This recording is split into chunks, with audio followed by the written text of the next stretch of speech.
Sa ulo ng mga nagbabagang balita.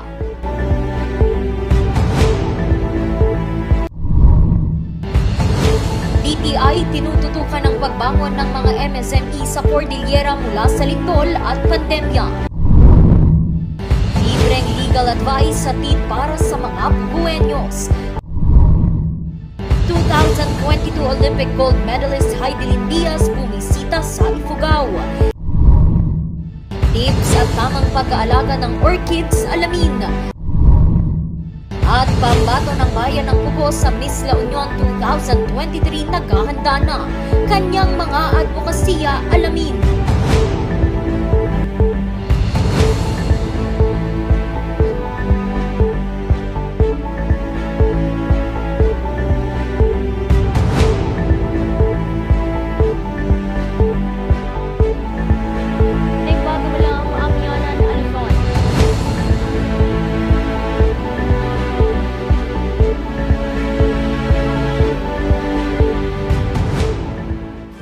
Bagamalam, Amyanan, Luzon.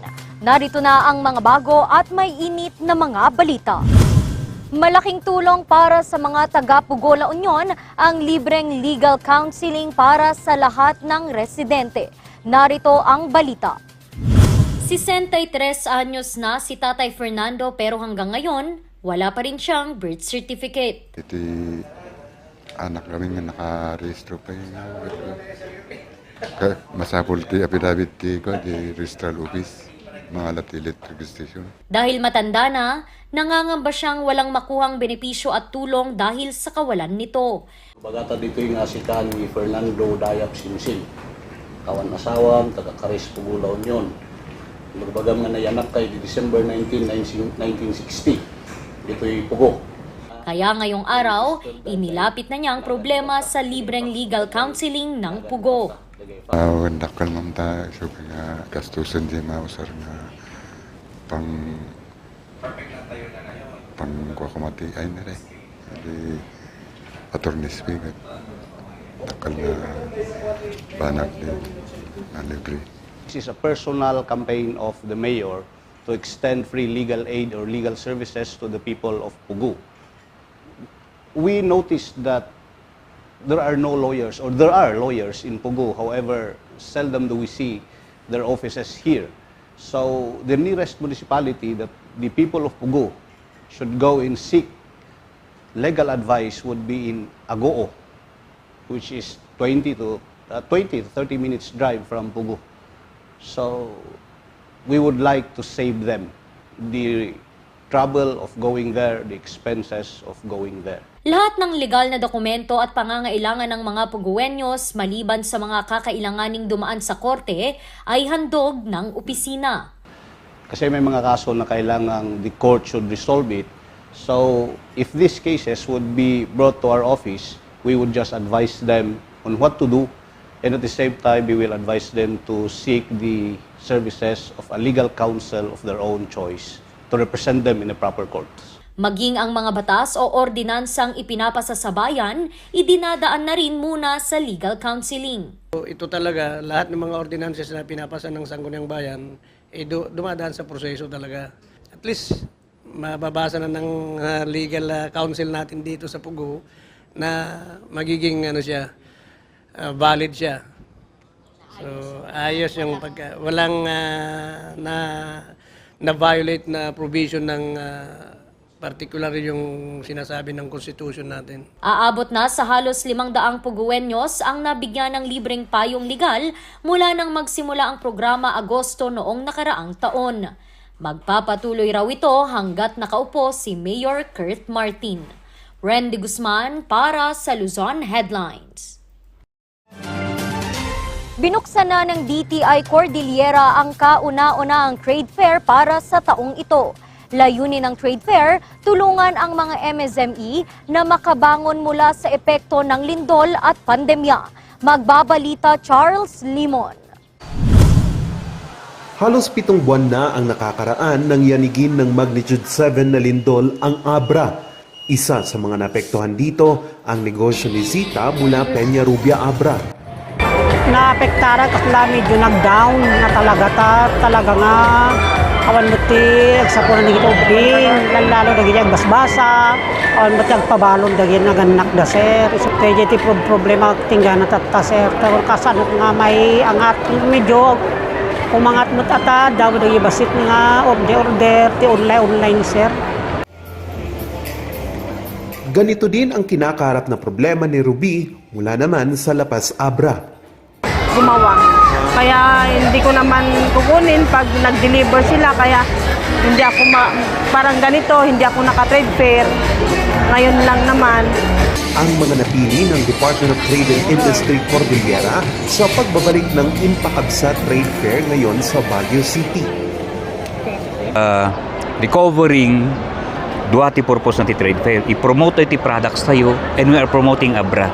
As you can see, ito nabordaan na cloth tayo, which is sumiksikat tatan being promoted nationally, and all our bamboo products. And this is also our furniture products. So this trade fair, dagiti trade fair nga iti makita nga pangngalaan dati buyers. Idinaos ito kasabay ng pagdiriwang ng Baguio ng Panagbanga Festival.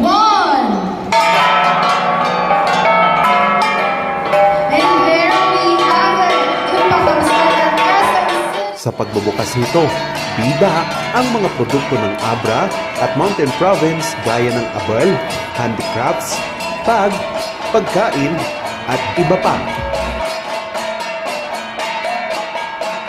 Yes, we are talking about post-pandemic now. They have already started off again on their feet. And shifting to suit the changing behavior also of consumers. That's why we are also introducing e-commerce. We have to let them get on board e-commerce, including e-market. We have also logistics, delivery, and even banking. So we can say that these trade fairs are very much helpful in promoting that the MSMEs iti Abra ken panagbangon dagiti economy iti Abra as a whole, and of course the Cordillera. Sa mga susunod na linggo, bibida naman ang mga produkto ng Apayao, Benguet, Baguio, Kalinga at Ifugao. Magtatagal ang nasabing trade fair hanggang sa 3 ng Marso.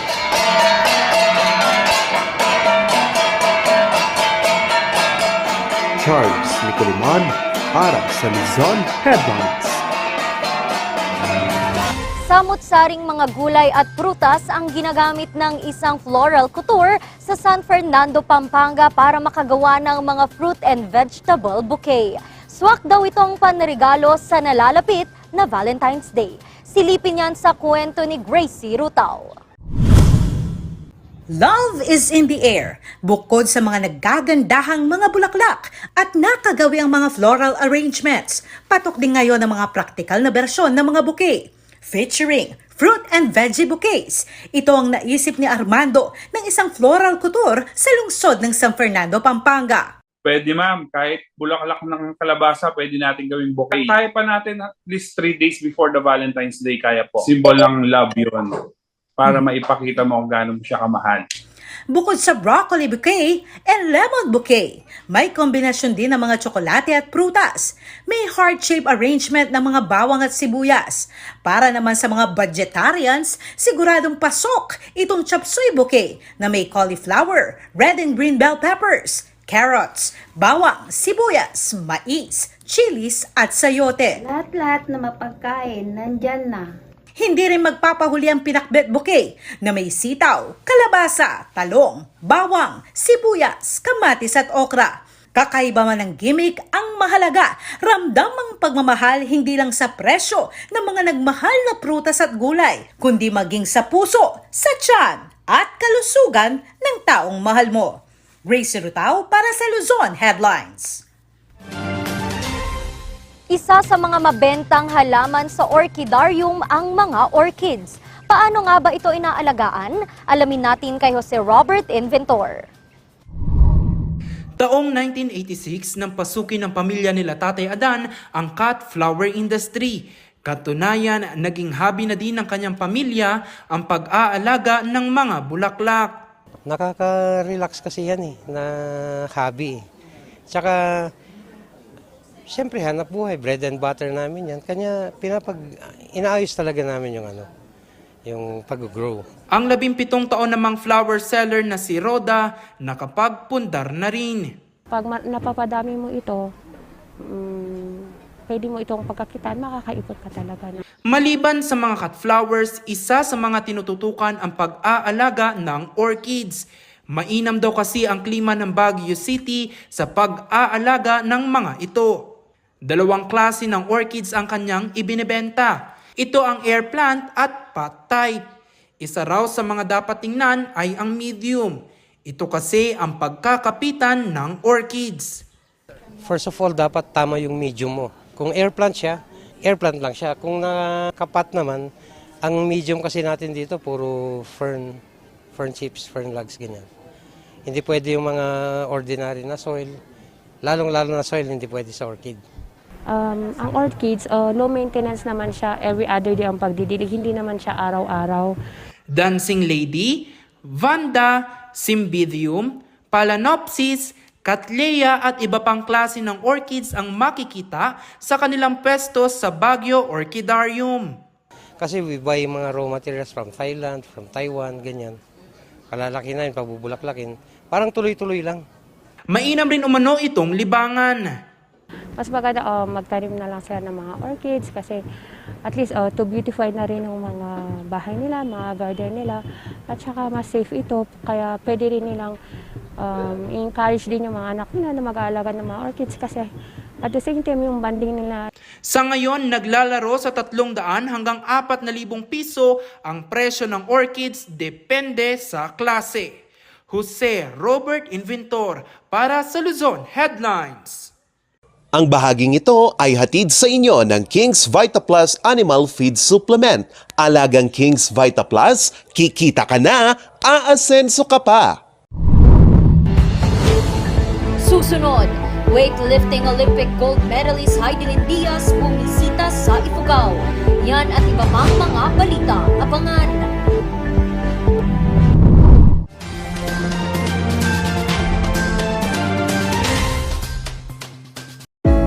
Baboy, baka, kabayo, kalabaw, kambing, manok, pato, bibe. Lahat ng ito pwede sa King's Vita Plus Animal Feed Supplement. Ang bago at epektibong animal feed supplement. Puno at kumpleto ng mga essential vitamins, minerals, probiotics, calcium, amino acid, omega-3, D3 at electrolytes. 1 o 2 kutsara ng King's Vita Plus i-mix lang sa tubig o feeds araw-araw at kikita ka na sigurado pa ang iyong pag-asenso. Mabibili sa mga Agrovet stores ang King's Vita Plus Animal Feed Supplement.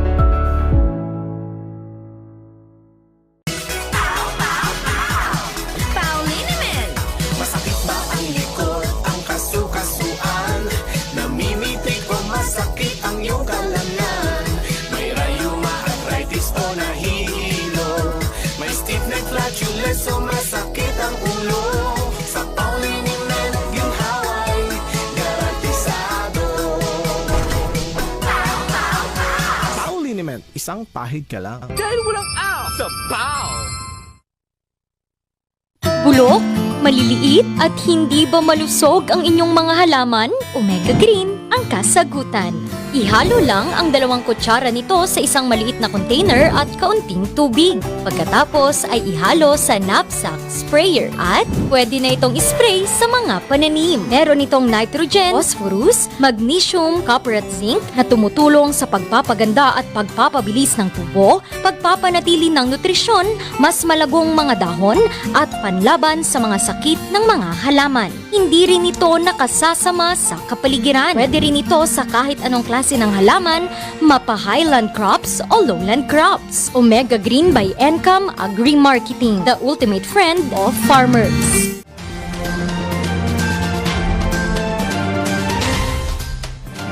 Namahagi ng mga equipments at nagturo pa ng mga weightlifting techniques ang Olympic champion na si Heidelin Diaz sa kanyang pagbisita sa probinsya ng Ifugao. Silipin yan sa kwento ni Charles Limon. Ipinakita ni 2022 Olympic gold medalist Heidelin Diaz ang kanyang angking lakas at talino sa weightlifting sa pagbisita nito sa Ifugao. Kasama sa pagbisita ni Heidelin ang International Weightlifting Federation. Nakadaupang palad niya ang iba't ibang mga opisyal ng lalawigan. Ipinamahagi nila sa pamahalang panlalawigan ang ilang weightlifting equipment.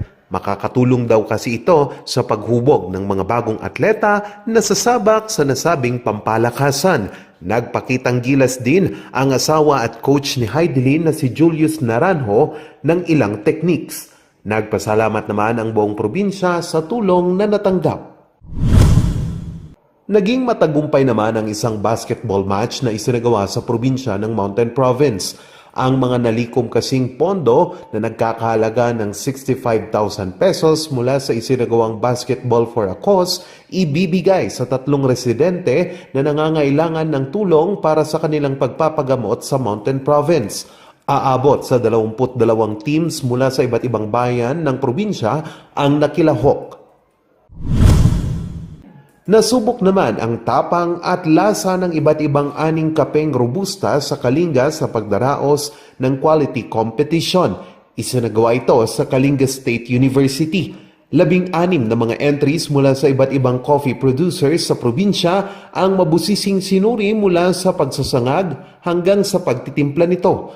Ayon sa DTI, makakatulong ang nasabing aktibidad upang mapalakas ang industriya ng Robusta Coffee. Ang naturang aktibidad ay parte ng pagdiriwang ng ika-4 na Bodong Festival at ika-28 Kalinga Founding Anniversary. Charles Nicolimon para sa Luzon Headlines. Naglalakihang mga float naman ang pumarada sa Siam Festival ng Apayao. Atin niyang silipin kay Jose Robert Inventor. Makukulay at naglalakihang mga float ang bumida sa float parade competition sa pagdiriwang ng Siam Festival ng Apayao. 7 entries mula sa 7 munisipalidad ang nakilahok. Agaw eksena ang float ng bayan ng Luna. Tampok ang usa at kubo na pinalamutian ng mga bulaklak. Hindi rin nagpahuli ang bayan ng Flora sa kanilang float. Gamit kasi nilang dekorasyon sa float ang iba't ibang produkto ng bayan gaya ng mais, palay at tiger grass. Agila naman ang disenyo ng float ng pudtol. Gawa ito mula sa indigenous material. Ibinida rin ng Santa Marcela ang makulay at masaganang produkto ng bayan. Sa huli, tinanghal na kampyon ang float ng Flora. Nasungkit naman ng kalanasan ang titulong first runner-up habang second runner-up ang Santa Marcela. Samantala, formal nang binuksan ang Agri-Industrial and Tourism Fair sa Apayao. Makikita dito ang kanya-kanyang booth ng mga bayan ng Apayao. Ibinida dito ang makulay na kultura at produkto ng probinsya. Ang Siam Festival ay pinagdiriwang tuwing Pebrero. Ito rin ay upang ipagdiwang ang pagkakatatag ng probinsya noong 1995. Jose Robert Inventor para sa Luzon Headlines.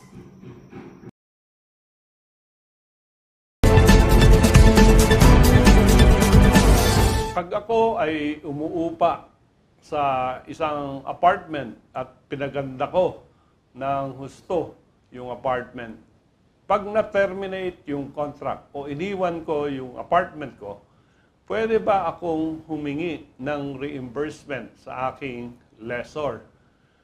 Doon sa kaso ng Samuel Padilla versus Dr. Prospero Pilar, no?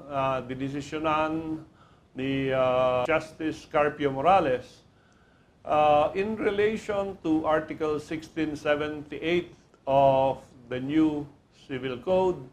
Sabi, the right of the lessor upon the termination of lease will respect to useful improvements introduced in the lease premises by the lessee is covered by 1678. And sabi dito, yung temporary improvements na nilagay niyang lessee ay pwedeng reimburse ng lessor kung gusto niyang maiwan or pwedeng tanggalin ng lessee kung ayaw i-reimburse ng lessor. Halimbawa, dun sa apartment, naglayay ka ng chandelier. ito ay kinoconsider na temporary improvement. So pagkatapos ng lease, pwedeng you ask for reimbursement or tanggalin ng lessee yung kanyang improvement. How about the permanent improvements that you made? For example, gumawa ka ng additional bathroom doon sa iyong apartment. Pag alis mo sa apartment na yun, pwede mo bang bagbagin or pwede mo bang hingan ng reimbursement? Ang sabi dito ay hindi pwede, because these are permanent improvements and it is not a necessary or useful improvement because there is an existing toilet already. Naglagay ka lang ng additional, so yung cost and nasa sa iyo. Ultimately, dito sa sitwasyon na ito, yung lessor pa rin ang nasusunod, yung may-ari ng apartment.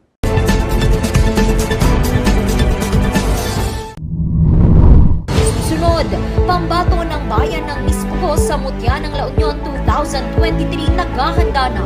Kanyang mga advokasya, alamin sa pagbabalik ng Luzon Headlines.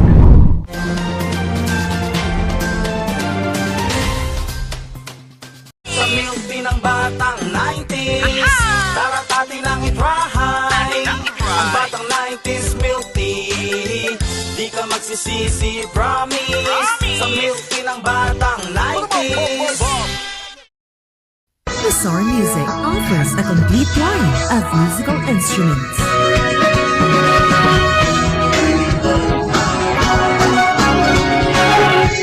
Bizarre Music, Baguio's pioneer in online music and art lessons.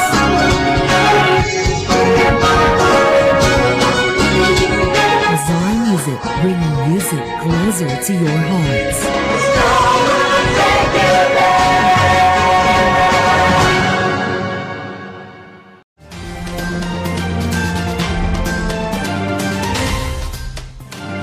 Isa ang land conversion sa nakikitang paraan ng Mutya ng Pugo 2023 para mapaunlad ang bayan.